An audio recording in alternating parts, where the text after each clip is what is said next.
गुरुदेव का भी मन रहता ही था यहाँ आने का, एक दो बार आए गए। अब हमारा यहाँ चौथा कार्यक्रम है इस शहर में। 2 बार केवल्यानंद आश्रम में उधर हुआ है, संन्यास आश्रम में, और 2 बार यहाँ चल रहा है। तो स्थानीय लोग तो यहाँ कम ही आते हैं, शायद उनको भाषा समझ में नहीं आती है या उनके इस प्रकार के संस्कार नहीं है। तो इसलिए हम लोग जो जुटते हैं, दूर दूर से आकर के जुटते हैं, शिवलिया जी का, दीक्षित जी का बड़ा प्रयास है, रहता है कि लोग आए। ये आपको बार बार याद करते हैं, फोन करते हैं, आपकी व्यवस्था करते हैं यथा योग्य, और इस प्रकार से आप लोग दूर दूर से यहाँ पर आए हुए। कोई मंडी से आया है, कोई कहीं से आया है, कोई बड़े मतलब दूर दूर स्थलों से आया, कोई मुंबई से आया, कोई राजस्थान से आया, कोई झांसी से आया, कोई दिल्ली से आया। इसमें कम से कम 20 तो हमारे गुरु भाई है, गुरु जी के शिष्य हैं। तो वैसे तो जो गुरु के शिष्य होते हैं वो अधिकतर सब परिचित होते हैं योग से, साधक होते हैं, नया सुनने की ज्यादा जरूरत होती नहीं उनको, जो 30 साल से गुरुदेव के संपर्क में रहे। अब बहुत से लोग कहते हैं क्या सुनना है, हमने बहुत सुन लिया है। बहुत से लोग, पुराने लोग थोड़ा उपेक्षा करते हैं, अरे क्या है, हमने तो बहुत सुना गुरु जी के सामने से, अब हमें सुनने की जरूरत नहीं है, ऐसा समझते हैं, कहा भी करते हैं।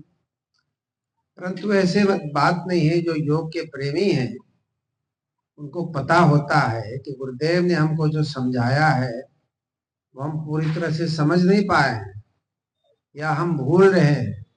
व्यक्ति संसार में जब रहता है, सांसारिक बन जाता है, तो वो अपने कर्तव्य को भूल जाता है, अपनी साधना के मार्ग में उसका ढीलापन हो जाता है, शिथिलता आ जाती है। तो ऐसे लोग समझते हैं कि सत्संग में जाना ही चाहिए, और उसी प्रकार की बातें जो गुरुदेव कहा करते थे, उस प्रकार की कोई बातें बताने वाला हो तो उनका रिफ्रेशमेंट हो जाता है, रिफ्रेशर कोर्स हो जाता है, नयापन हो जाता है। जो भूल उनसे हुई है, जो सिद्धांत उन्होंने सुने थे, विस्मृत हो गए हैं, धूमिल हो गए चित्त से, दोबारा फिर सफाई हो जाती चित्त की। इसलिए साधक आते हैं और आना ही चाहिए। तो ये सत्संग 3 दिन का है। आज हमने प्रातः काल गीता का पाठ किया, 12वें अध्याय का पाठ किया। सबसे सरल कहा जाएगा, क्योंकि भक्ति मार्ग ही सारे होते हैं। भक्ति का मार्ग सरल मार्ग मानते हैं।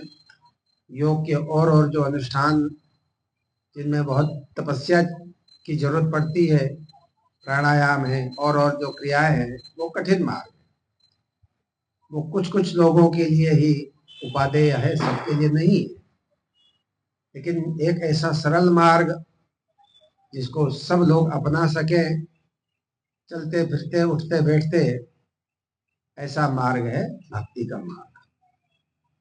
लेकिन जो भक्ति का मार्ग हम लोग समझते हैं प्रायः, ये भक्ति का मार्ग उससे भिन्न है। भिन्न तो नहीं है, लेकिन भगवान भक्त लोग जो है भक्ति को एक सीमित दायरे में बांध कर रख देते हैं। मंदिर गए, व्रत किया, भगवानों को प्रणाम किया, माला चढ़ाई, ये जो बहिरंग पूजा है, इसी में संतुष्ट हो जाते और कहते हैं हम भक्ति के मार्ग पर हैं। लेकिन भगवान कहते हैं ये भक्ति नहीं है भाई। भगवान ने कहा संतुष्टा, बहुत सारी बातें भगवान ने पहले तो कहा, अपने मन और बुद्धि को मुझ में पूरा लीन करो अर्जुन, तभी तुम्हारी भक्ति पूरी होगी। उससे पहले तो तुम बाहर ही छू रहे हो। भगवान ने कहा भाई अपने मन और बुद्धि को लगाओ, मेरा तेरा हिसाब बराबर का हो जाएगा। जब बराबर का हिसाब होने लगे तो भगवान कहते हैं अब तुम्हारे अंदर भी शक्ति आने लगेगी। अब अपने मन को संभालो। भक्ति का परिणाम जब हमारे जीवन में आने लगे तो हम उसको बर्बाद भी करते हैं। उस आत्मा की, मन की शक्ति को हम कैसे बर्बाद करते हैं? राग और द्वेष के द्वारा। 5 क्लेश पतंजलि जी ने बताए अपने योग दर्शन में। अविद्या, अस्मिता, राग, द्वेष और अभिनिवेश, ये हमारे जीवन के कष्ट हैं, दुख है, क्लेश है। पतंजलि जी ने कहा इनकी जड़ बहुत दूर तक गई हुई है, कारण शरीर तक इनकी जड़ गई हुई है। ये अविद्या आदि, अज्ञान, मन और बुद्धि के अंदर अज्ञान भरा हुआ है। इससे हमें तत्व का ज्ञान नहीं होता, परमात्मा का दर्शन नहीं होता, आत्मा का दर्शन नहीं होता। उसको कहा है अविद्या। फिर पतंजलि जी ने कहा एक अस्मिता नाम की बीमारी है जीव के अंदर, जड़ और चेतन की गांठ। जड़ और चेतन के संयोग से ये हमारा शरीर चल रहा है। सारे संसार के क्रियाकलाप जड़ और चेतन के संयोग से चल रहे हैं। जड़ और चेतन को यदि हम अलग कर देते हैं तो वो मुक्त हो जाता है, उसकी मुक्ति हो जाती है। तो इसके लिए योग का तरीका है, तो इसलिए योग करना पड़ता है, समाधि का अभ्यास करना पड़ता है। तो भगवान ने कहा देखो, अब अपने मन को थोड़ा संतुलित करो। भक्ति कर रहे हो आप, जब कर रहे हो, ध्यान कर रहे हो और जगत में रहते हो, तो कैसे हमारा मन ठीक रहे, हमारी शक्ति कैसे प्रिजर्व रहे, इसके लिए भगवान ने कहा देखो, राग और द्वेष से बचो। अस्मिता की बात कही मैंने जड़ और चेतन की गांठ जिसको योग में कहते हैं, ये है अस्मिता। जड़ और चेतन की ऐसी गांठ पड़ी हुई है जिससे व्यक्ति भ्रमित हो रहा है। वो ना तो ये कहता है कि भगवान ही सब कर रहे हैं, कुछ लोग तो ऐसे मानते हैं कि भगवान की कृपा से, भगवान की शक्ति से सब कुछ हो रहा है, लेकिन मोस्टली लोग कहते हैं हम कर रहे हैं। अपना मैं पना उसमें जोड़ते हैं, कर्ता पना को जोड़ देते हैं। तो इस प्रकार से एक मिक्सिंग नेचर व्यक्ति का होता है। कभी तो कहता है भाई भगवान कर रहा है, गलत हो जाए तो भगवान कर रहा है, अच्छा हो जाए तो मैं कर रहा हूं, बड़े बहानेबाजी है। इसी को कहते हैं जड़ चेतन की गांठ। इसको कहते हैं योग में अस्मिता। मैं हूं, मैं ही सब कुछ करने वाला हूं, लेकिन जो मैं कर रहा है, उसके पीछे जो शक्ति, आत्म शक्ति है, उसको वो पहचानता नहीं, उसको पहचानना भी नहीं चाहता। इसलिए वो अपने मैं पने में ही घूम रहा है और कहता मैं ही सब कुछ करने वाला हूँ। उसको अहंकार है, उसको अभिमान है। इसी को कहते हैं अस्मिता नाम का रोग। पतंजलि जी कहते हैं बहुत बड़ा खराब रोग है। इसलिए योग कहता है जड़ और चेतन को फिल्टर करो, अलग अलग कर दो, और ये फिल्टर होगा समाधि के द्वारा, ध्यान के द्वारा। जड़ को एक तरफ रख दो, चेतन को अलग अलग कर दो। जब हम ध्यान में बैठते हैं, इनकी प्रगाढ़ अवस्था होती है, ऊंची अवस्था हो जाती है, वो ऐसा कर लेते हैं, जड़ को पीछे छोड़ देते हैं। जब बुद्धि के व्यापार सब स्थगित हो जाए, शांत हो जाए, तब हमारी प्रकृति हमसे दूर हो जाती है। बुद्धि तक प्रकृति है, सोचने समझने की जो क्रियाकलाप है ये बुद्धि का है, और ये भी ठीक प्रकार से समझ नहीं रही है। इसमें तमोगुण, रजोगुण, थोड़ा थोड़ा सतोगुण का मिश्रण है। तो सतोगुण में भी जो परम सतोगुण है वो आत्मा का दर्शन कराने वाला गुण है, उसको कहते हैं सतोगुण। जब सतोगुण बिल्कुल प्रकाशित हो जाए 100%, तब हमारी बुद्धि निर्मल होती है जीव की। तब उसके बाद उस बुद्धि को कहा है ऋतंभरा। ऋतंभरा बुद्धि कहते हैं उसको, ऋतंभरा तत्र प्रज्ञा। पतंजलि जी ने उसका नाम दिया है। जब योगी ध्यान करते करते करते अपने रजोगुण, तमोगुण और सतोगुण को भी पार कर जाए, तीनों गुणों से आगे चला जाए, तो एक ऐसी बुद्धि मिलती है, उसको परम शुद्ध बुद्धि मिलती है। उसको पतंजलि जी कहते हैं ऋतंभरा तत्र प्रज्ञा। ऋतम सत्यम विभर्ति या सा ऋतंभरा। जिस बुद्धि में सत्य ही सत्य आए, सत्य ही बात आए, सत्य विचार आए, उसमें असत्य बात ही नहीं हो, जो बात आ रही है सत्य ही आ रहा है। उसके विचार में हो रहा है कि समय ये हो रहा है दुनिया में, तो हो ही रहा है, नहीं तो बात आएगी नहीं। सत्य का इतना भंडार उसके बुद्धि में है, असत्य का वहां कोई लवलेश नहीं, उसको कहते हैं ऋतंबरा प्रज्ञा। उसके बाद विवेक ख्याति, अगला स्टेप है विवेक ख्याति का। तो ये मैं जो कह रहा था है ना, अस्मिता, अस्मिता का मतलब एक विचित्र स्थिति है जीव की। तो भगवान को भूल रहा है, अपने को कह रहा मैं ही कर रहा हूं। तो उसको अलग करना योग का लक्ष्य है। बुद्धि के व्यापार को बंद करो, धीरे धीरे कम करो उसको, और आत्मशक्ति को उजागर करो। जो आपकी अक्लिष्ट वृत्ति है, जो पुण्य की वृत्ति है, विवेक ख्याति की वृत्ति है, उसको आप बढ़ाइए। तो ये दूसरा हो गया। फिर पतंजलि जी ने कहा तीसरे नंबर का एक राग नाम का बहुत बड़ी बीमारी है। राग, राग और द्वेष सब लोग जानते हैं, भाषा को सब लोग जानते हैं, लेकिन पतंजलि जी ने बहुत गहराई में बताया। राग, राग कष्ट देता है, राग एक रोग है हमारे जीवन में। राग एक रोग है। राग में आसक्ति। सबसे पहला राग हमारा शरीर से, मेरा शरीर हमेशा बना रहे, मैं बूढ़ा ना हूं। हर व्यक्ति चाहता है, लेकिन बूढ़े हो ही जाते हैं, हाथ पैर भी कांप जाते हैं, धीरे धीरे धीरे धीरे उसकी शक्ति क्षीण होती चली जाती है। अब शरीर से राग तो है, आप चाहते हैं मैं ऐसे ही बना रहा हूं, लेकिन होता नहीं। और आपने इस शरीर को आत्मा समझ लिया है, देह अध्यास हो गया, देह अभिमान हो गया, को समझ लिया आत्मा यही है, जबकि आत्मा नहीं है।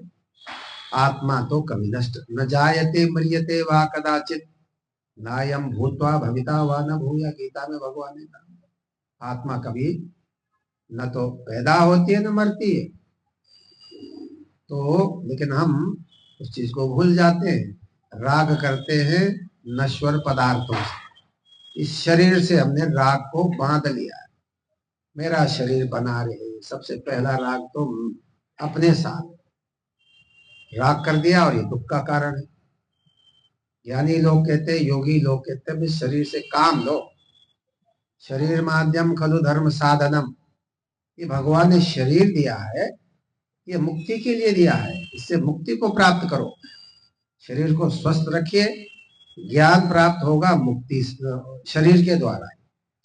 इसलिए शरीर माध्यम खलु धर्म साधनम, माध्यम नहीं है यहाँ, आद्यम है। शरीरम आद्यम खलु धर्म साधनम, ये शरीर जो है ना, आदि मैंने प्रारंभिक, धर्म कमाने का, मुक्ति के मार्ग में जाने का ये एक आद्य मैंने प्रारंभिक साधन है। शरीरम खलु, शरीरम आद्यम खलु धर्म साधनम, ये शरीर ही आदि मैंने मुख्य धर्म को कमाने का एक साधन है। तो इसलिए ये शरीर की भी महत्ता है। लेकिन अगर हम इसको मुक्ति के कार्य में नहीं लगाएंगे, विवेक ख्याति के कार्य में नहीं लगाएंगे, भक्ति के मार्ग में नहीं लगाएंगे, तो उसकी कोई उपयोगिता हम ले नहीं पाएंगे, ऐसे ही चले जाएंगे। शरीर में आसक्ति रखी, कुछ अच्छा काम किया ही नहीं, और एक दिन हम गोविंदाय नमो नमः चले जाते हैं। तो राग पतंजलि का बहुत बड़ा रोग है ये। कहते राग क्या है?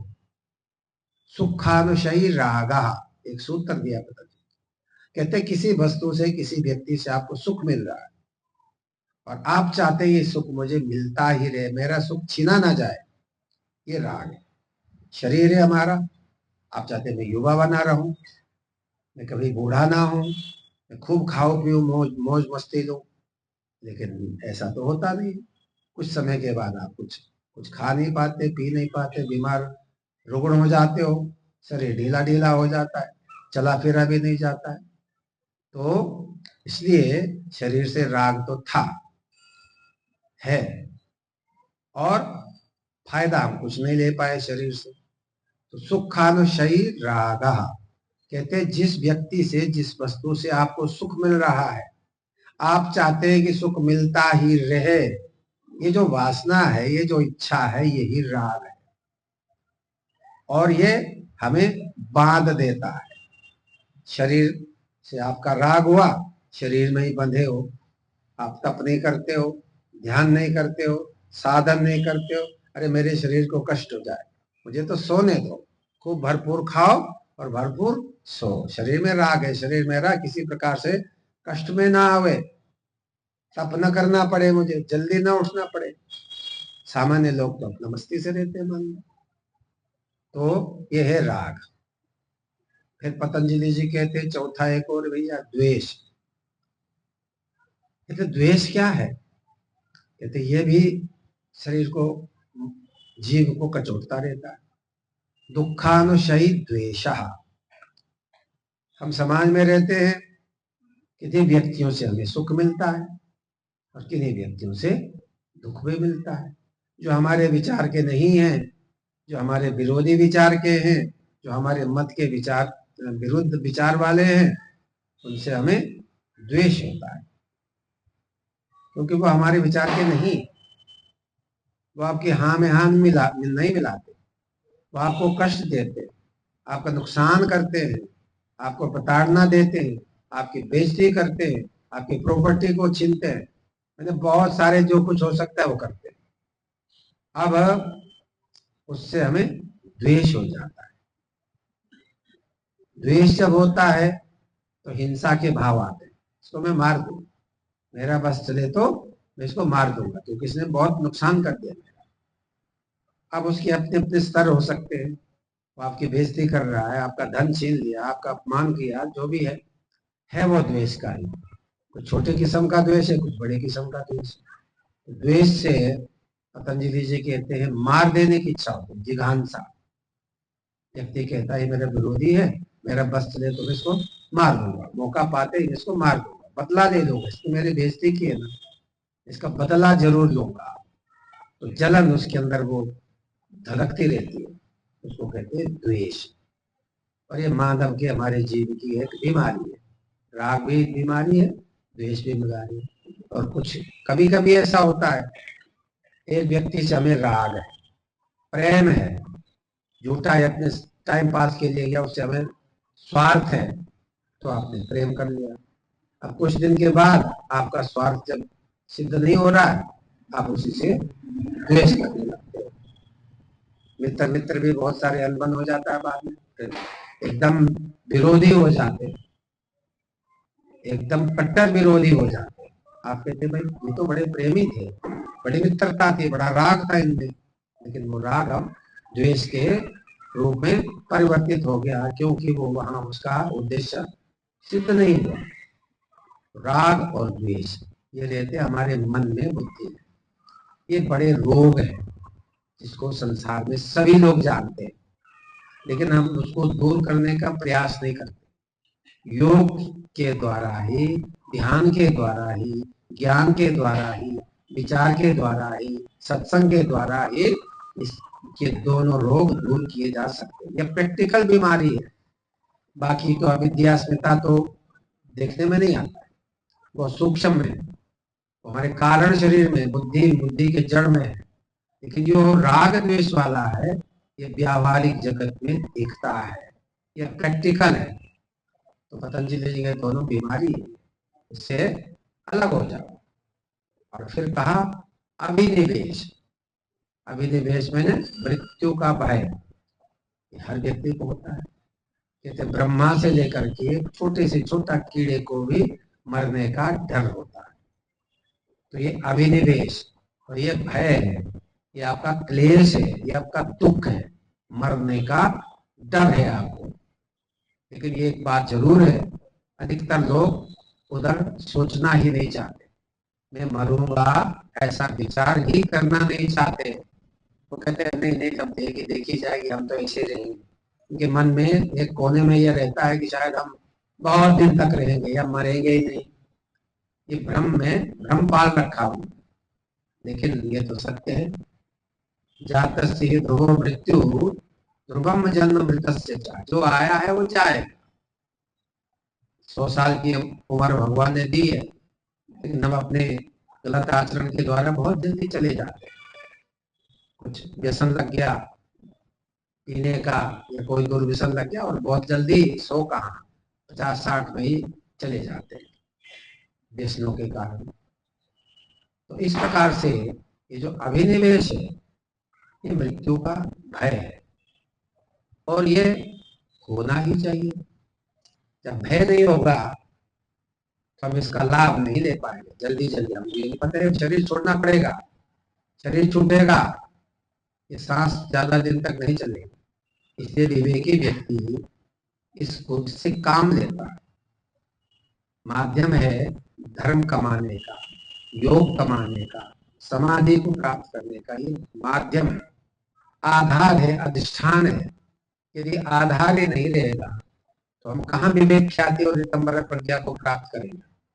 ये ना तो पशु उस स्थिति को प्राप्त कर सकते हैं, ना देवता उस स्थिति को प्राप्त करते हैं। मुख्य बात यह है समझने की, ना तो पशुओं में ये योग्यता है कि वो ऋतंबरा बुद्धि को प्राप्त करेंगे, ना तो देवताओं में वो है। देवता तो एक पुण्य किया, स्वर्ग में चले गए, करोड़ों वर्ष की आयु है। अब वो साधना नहीं कर रहे वहां। साधना तो वो व्यक्ति करता है जिसको खूब थपेड़े भरते हैं दुनिया के, गुरु की आज्ञा का पालन करना होता है। उसके मन में एक आग जल रही है साधना की, तो वो करेगा, क्योंकि इस जीवन में परिस्थिति इसी प्रकार की, उसका शरीर इसी प्रकार का है। भगवान ने जो मानव का शरीर दिया है बड़ा साइंटिफिक शरीर दिया है। देवता भी वैसे वहां पर स्वर्ग में जाकर के आगे की साधना नहीं करते, ऐसा कोई उल्लेख नहीं मिलता। स्वर्ग में जाकर के फिर वो समाधि का अभ्यास करें, क्योंकि उनको इतनी मस्ती है वहां पर, वो भूल जाते हैं, वो नहीं समझते कि हमारी मुक्ति अभी एक स्टेप और है। इस बात को वो इतने आनंद में रहते हैं, कहते ये आनंद ही शायद मुक्ति है। तो वहां तो गुरु ही बताएगा कि नहीं अभी कुछ स्टेप्स और आगे जाना है। लेकिन अधिकतर अपने पुण्य के प्रभाव से, जो देवता पुण्य के प्रभाव से गए हैं, तो उनको ये विचार नहीं आता। अंततो गत्वा क्षीणे पुण्य मर्त्य लोकम विशंति। जब पुण्य खत्म हो जाता है तो यह स्वर्ग के जो अधिपति है वो कहते भैया जाओ, तुम्हारा खत्म हो गया। एकदम फिर उनको शरीर छोड़ना पड़ता है। लेकिन शरीर हमारी तरह नहीं छोड़ते। हम लोग तो बीमार होते हैं, कोई धीरे धीरे बीमार हो गए, बूढ़े हो गए, तब मरते। तो लेख मिलता है देवताओं का देव शरीर जो है प्रकाश में है, चिन्मय है। तो धीरे धीरे जैसे आप लाइट चलाते हैं, ज्योति चलाते हैं, धीरे धीरे कम होते, धीरे धीरे लुप्त हो जाते हैं, ऐसा उल्लेख मिलता है। तो ये है देवताओं का और हम लोगों का अपने तरीके से। लेकिन 100 वर्ष की आयु तो भगवान ने दी है।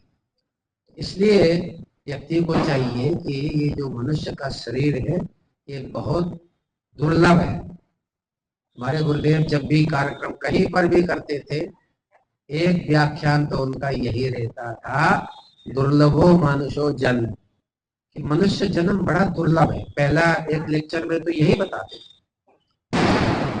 तो इसलिए हम अपने जन्म की, मानव जीवन की दुर्लभता को समझें। ये बार बार नहीं मिलेगा, अभी मिला है, गुरु की कृपा है, भगवत कृपा है कि आपको शरीर मिला है। भगवान ने कृपा करके ये शरीर दिया है। और लापरवाही करें, धर्म का साधन न करें, ये चला जाए, फिर कोई पता नहीं है हम कहाँ जाएंगे, किधर जाएंगे। भगवान ने कहा जो आसुरी प्रकृति के लोग हैं, जो मुझे नहीं मानते, मेरे योग मार्ग पर नहीं चलते, मेरे भक्तों को जो कष्ट देते हैं, वो आसुरी बुद्धि वाले लोग हैं। ऐसे आसुरी बुद्धि वाले लोगों को शरीर छूटने के बाद में नीचे पटक देता हूं। यान्ति अधमाम गतिम, अधम गति को प्राप्त होते हैं। और एक बार आप नीचे चले गए तो इत्तेफाक से बाहर आने का कोई चांस नहीं है। फिर तो उसके बाद और नीचे, क्योंकि बुद्धि उस समय परिष्कृत होती नहीं, तमोगुण में ही है, पूरा तमोगुण का जाल है। इसलिए 7 लोक नीचे के बताए, रसातल पाताल तक, तो वहां से ऊपर आने का कोई चांस आपका जीव का नहीं है। इसलिए बुद्धिमानी वही है जीव की, कि मनुष्य का शरीर मिला है, इससे ऊपर जाए, नीचे तो ना जाए। भगवान कहते हैं जो